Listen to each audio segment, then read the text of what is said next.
কষ্ট করে পরীক্ষার জন্য প্রিপারেশন নিলেন আপনি কয়েক মাস, কিন্তু ফলাফল যখন ভালো হয় তখন একটা আনন্দ আছে না নাই? সারাদিন রোজা রাখলেন রমজানে, কি কষ্ট, তৃষ্ণায় গলা ফেটে যায়, কিন্তু ইফতারির সময় যখন রুহাবজা শরবতটা খাই কেমন লাগে? একটা আনন্দ আছে না নাই?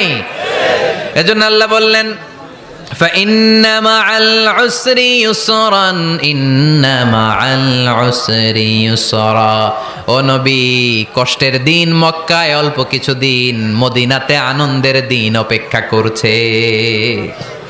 আমাদের জীবনে যদি দুঃখ কষ্ট আসে আমরা ধৈর্য ধরবো, তাওয়াক্কুল করবো একজনের উপর, তিনি কে? কারণ আমরা বিশ্বাস করি কষ্টের দিন এটা চিরকালের জন্য নয়, সামনে আনন্দের দিন আমাদের জন্য সেট করে রেখেছে কে?